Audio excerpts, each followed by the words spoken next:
I've been pastor here now for over 2 years. It was 2 years in September. So I'm, several months into my third year as your pastor. Of course, was a member here long before that. And so I feel like, we've really gotten to know each other. And I think that, through these times we've shared, we've really built up a level of trust, where we can be open and vulnerable with one another. And so with that in mind, I thought that now is probably the time when, I can break out the handcuffs.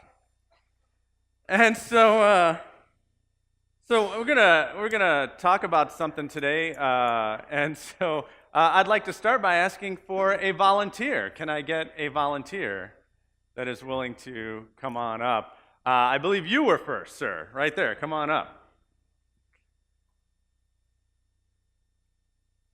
All right. Come on all the way up here. Okay, so we are going to be talking about some... That's right. I already learned last night not to ask the person if they've ever been handcuffed before. That can be an uncomfortable question. So we are going to be talking about some things today having to do with freedom and power and that type of thing. And so I thought I would use this as a bit of an illustration. So what I would like you to do is, go ahead and turn around and place your hands behind your back and put the backs of your wrists together, kind of like this. Right? There you go. Beautiful. Are there any law enforcement or former law enforcement officers in the congregation today? Great. Fantastic. Do not judge my cuffing technique. Obviously, I'm not cuffing him the way I would, someone I was actually arresting. So, all right, so I'm just going to pop these on so it won't really hurt.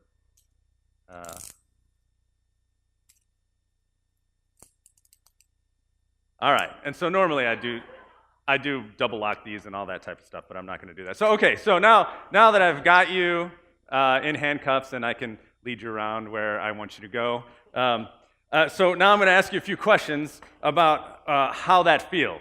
So tell us a little bit, how does it feel to be in handcuffs? Like you're powerless, trapped? Is it uncomfortable? Like physically?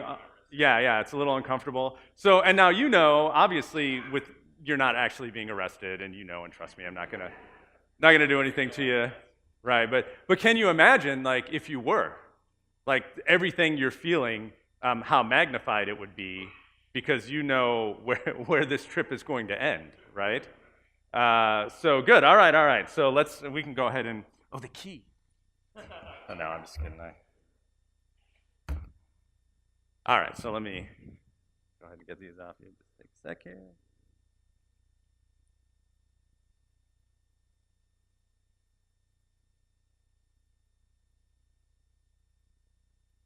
All right.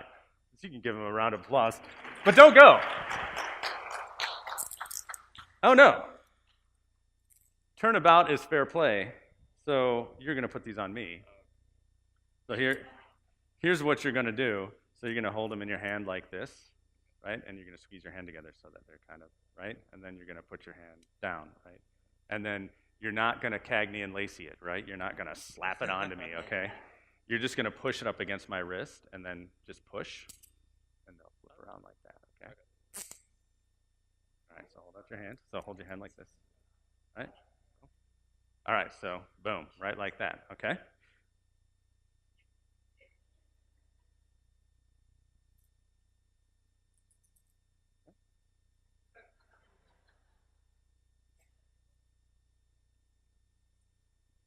All right, actually, you can, that's a little tighter. Got it. Let's slide up on my hands. They're not tight. All right, there we go. So that's better. All right, so now if you've ever had a beef with me, now's your chance. That's right. Even judo won't save me now, right? So how did it feel differently from before? Yeah, that's right. Now you can... That's right. There's a verse in the Bible about that, like when you were old, people will lead you around or something like that. You remember that? So, I mean, a little power, right? A little authority. And so, so it's different. So, sometimes you feel powerless and sometimes you feel powerful. And so that's one of the things we're going to be talking about today. You can go ahead and have a seat, actually, if you want. No, that's all right, because I'm going to show everyone my little trick that I have. That not everyone can do this, apparently. It's really not that impressive, but actually can get them right like this, and right? Which, if you ever are arrested, this is illegal. It's tampering. It could be considered an escape attempt. So let's see. I had a longer cuff key before, and I used to be able to do this, and I can't now anymore. So who's one of my former LEOs in the office, or in the church today? Can you mind? Oh, yeah, Bill, you can do it too. Yeah, right here.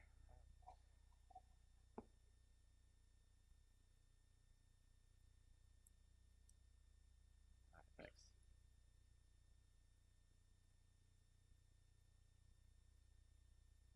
All right, there we go. All right, so I'm not Houdini, but so we today are in part 3 of our series, which is called The Plan. And in this series, we are talking about God's plan for us having to do with the coming of Christ. It's so tempting to think of Christmas as something that happened 2,000 years ago, but it still has relevance today. God has a plan that he has been working from the beginning of time, and that plan was fulfilled in the coming of Christ and the life that he lived and the things that he did. And it is relevant, past, present, and future, in the ways that Jesus came. Each aspect of the coming of Jesus had a real impact on the world and continues to have an impact on us today. So in the first week, we talked about Jesus as the turning point of history, how when Jesus came, everything changed. And not just in history, but even in our lives. And then last week, we talked about Jesus as the light of the world, as the light of the Gentiles, how he did not come just for one people in one time, but he came for all people in all times, including us today.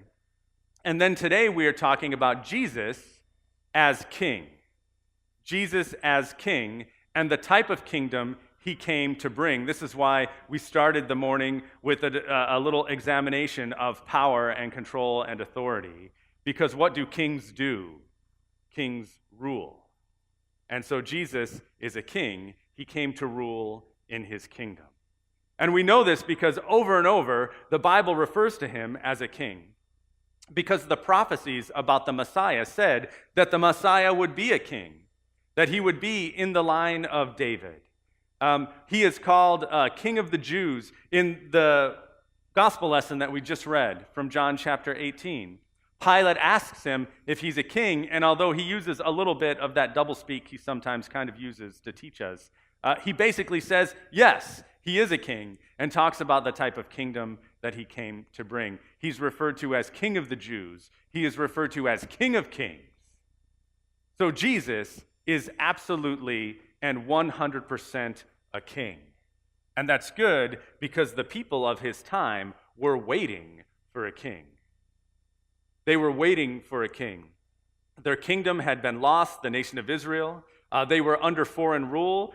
They were under Roman occupation. And so they were waiting for a king that was going to come and was going to restore their country, was going to restore their nation, was going to raise up an army, was going to drive out the Romans, was going to rule and be not just as good as King David, but even 10 times better than King David. They were waiting for a king that was going to do all. In fact, you know what it reminds me of?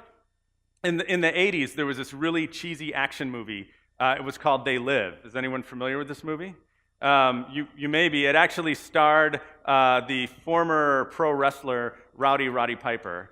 And in it, he says what is probably one of the cheesiest lines ever uttered in an action movie.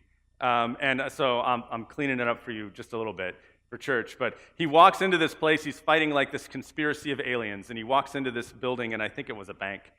And all the aliens are there. And he says, this is the line that he delivers. He says, "I'm here to kick butt and chew bubblegum. And I'm all out of bubblegum." And so, yeah, it's horrible, but also awesome, right? This is the type of king that they were waiting for. They were waiting for a king that was going to come in and kick butt. That's what they were waiting for. This king that was going to drive out the Romans, raise up an army, restore their nation, make them proud to be a people again.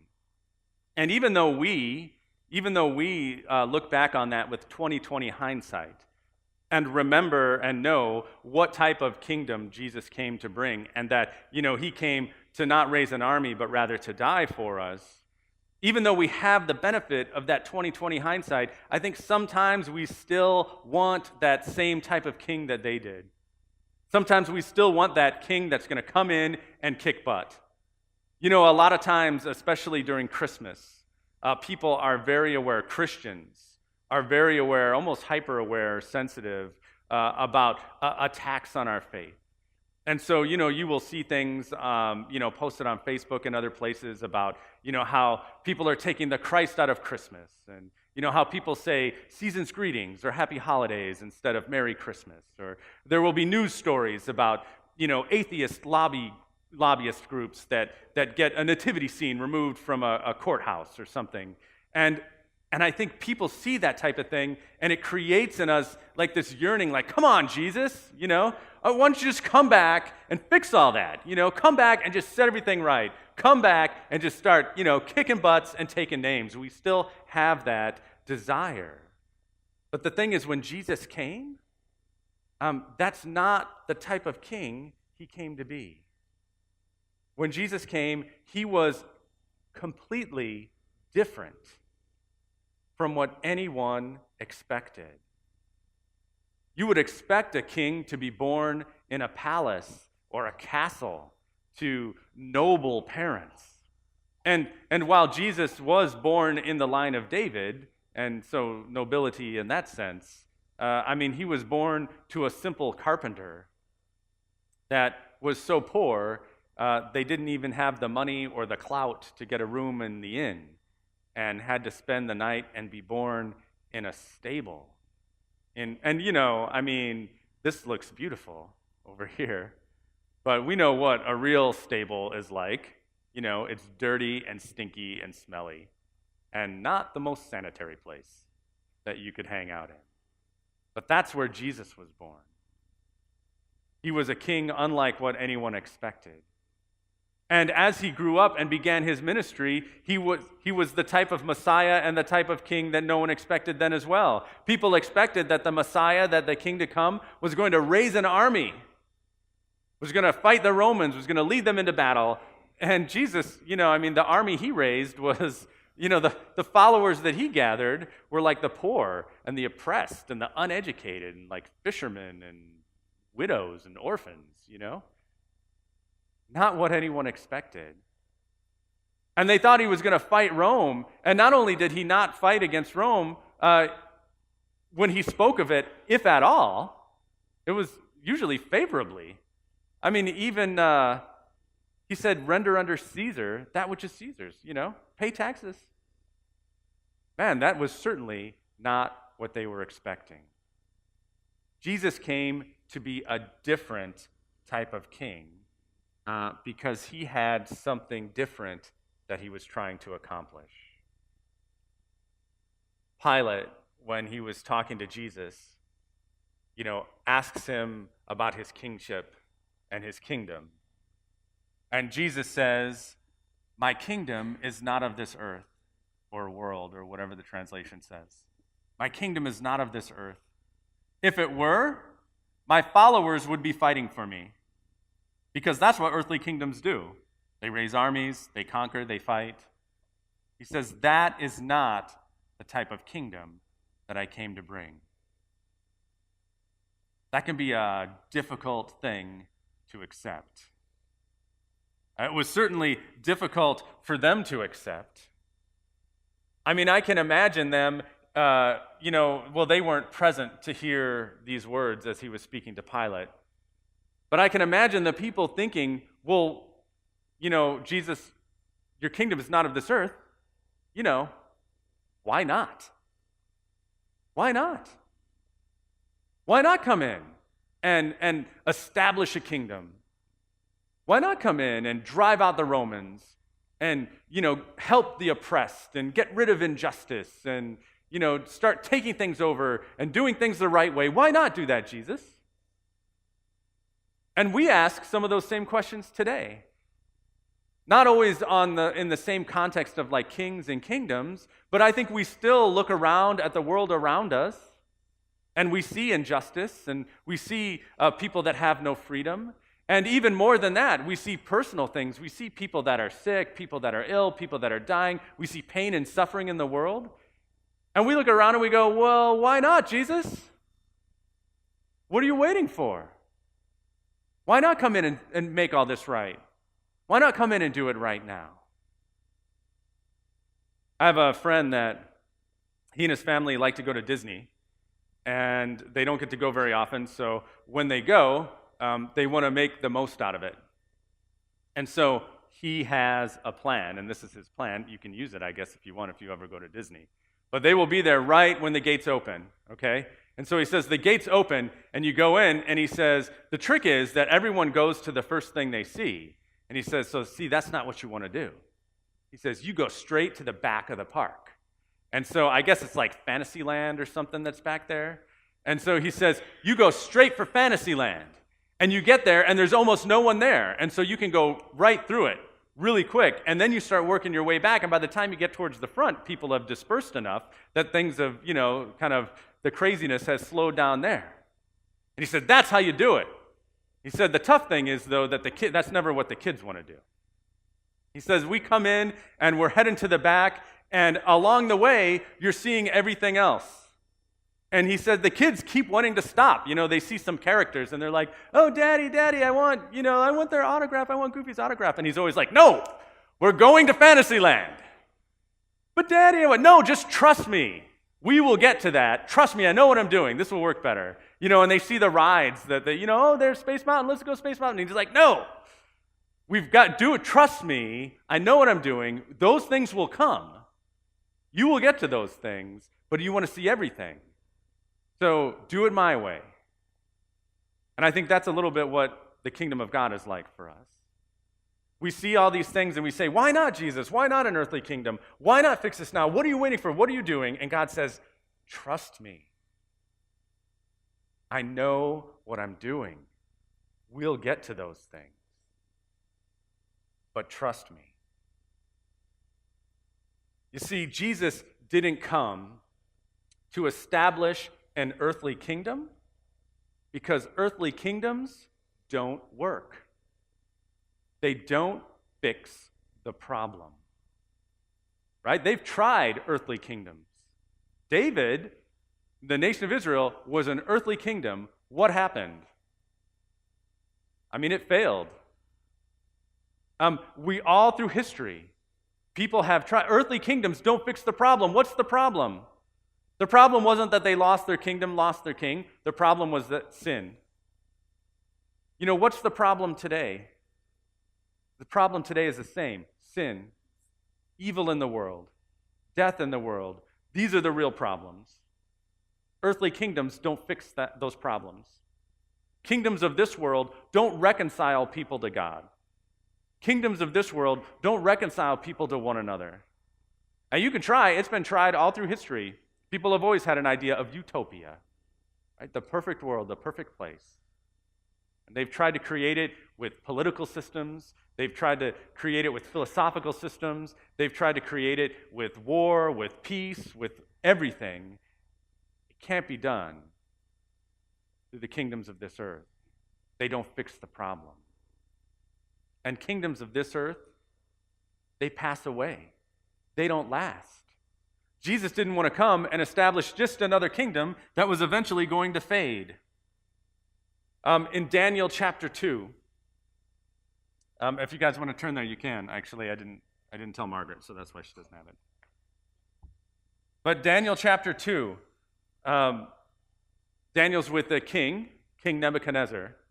And King Nebuchadnezzar has seen a vision of a statue, and the statue has like a gold head and a bronze torso and iron legs and feet of clay, or something like that, going by memory. And King Nebuchadnezzar wants Daniel to interpret this dream, this vision. that he has had. And so in chapter 2, starting in verse 37, Daniel explains the dream or the vision. He says, "Your Majesty, you are the King of Kings. The God of heaven has given you dominion and power and might and glory. In your hands he has placed all mankind and the beasts of the field and the birds in the sky. Wherever they live, he has made you ruler over them all. You are that head of gold. After you, another kingdom will arise inferior to yours. Next, a third kingdom, one of bronze, will rule over the whole earth. Finally, there will be a fourth kingdom, strong as iron, for iron breaks and smashes everything. And as iron breaks things to pieces, so it will crush and break all the others. Just as you saw that the feet and toes were partly of baked clay and partly of iron, so this will be a divided kingdom, yet will have some of the strength of iron in it, even as you saw iron mixed with clay." So people have argued for centuries over which kingdoms this vision refers to. But the point for today is this, that each of those kingdoms, regardless of whether they were weak or strong, regardless of what they were made up of, eventually passed away and was supplanted by another. The head of gold, this great kingdom, God's given you power and dominion and glory, he says to the king, that's going to pass away. Be supplanted by another. The kingdom of iron that's strong is going to crush and break and kill and destroy, that kingdom's going to pass away. Kingdoms of this earth pass away. They don't last. And Jesus came to establish a kingdom that would last. Because he is a king that lasts. He is a king that lives forever. And so actually, in verse 44 of the same passage of Daniel, it talks about that kingdom. It says, "In the time of those kings, the God of heaven will set up a kingdom that will never be destroyed, nor will it be left to another people. It will crush all those kingdoms and bring them to an end, but it will itself endure forever." That is Christ's kingdom. The kingdom that will endure forever. The kingdom that will last forever. The kingdom that will not fade away, because it is unlike any other kingdom that has ever come before it. And Jesus' kingdom, unlike any other earthly kingdom, does fix the problem. Because Jesus, the King, fixed that problem. Because he came to reconcile the world to God.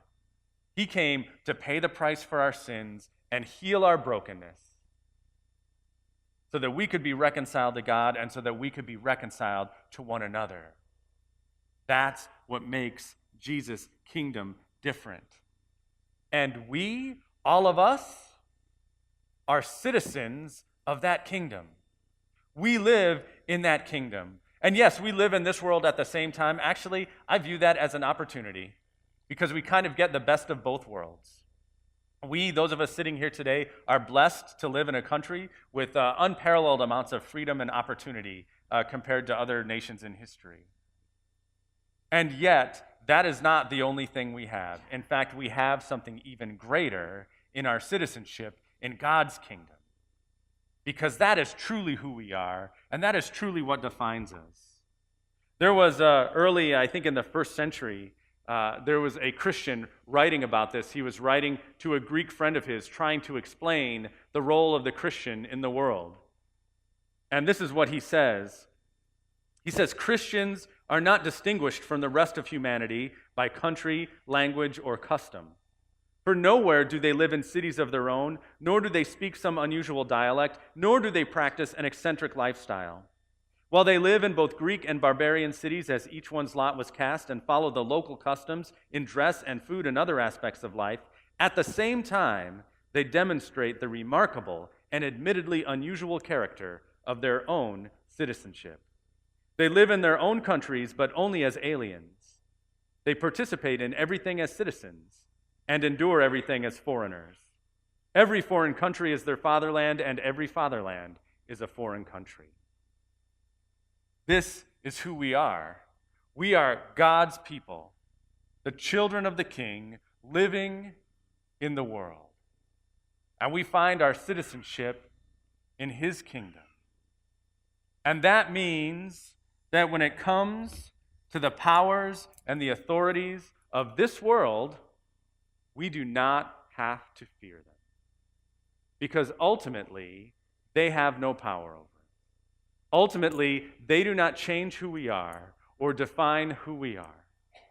This is how and why throughout history, Christians that are persecuted are able to endure, because they knew that that's not who they were, that that's not really where they belonged, that they were citizens of God's kingdom.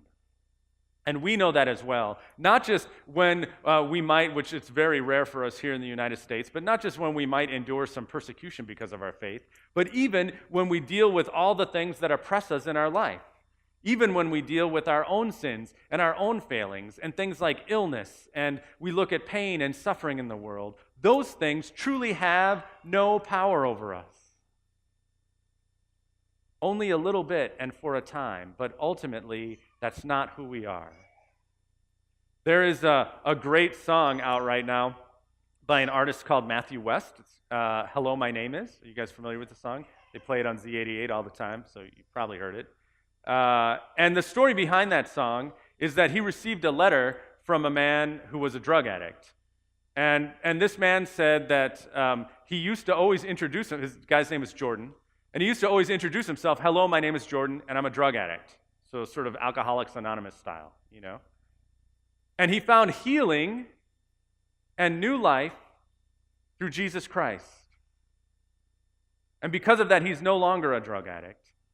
He's turned his life around. And he says, I no longer introduce myself as a drug addict. He says, now I introduce myself as a child of the one true King. And that's the song. The song says, hello, my name is child of the one true King. That's who we are. We are children of the one true King. And that gives us freedom from the powers of this world, and it gives us power. Not this type of power, but it gives us the power to change hearts and to change lives through the gospel of Jesus Christ.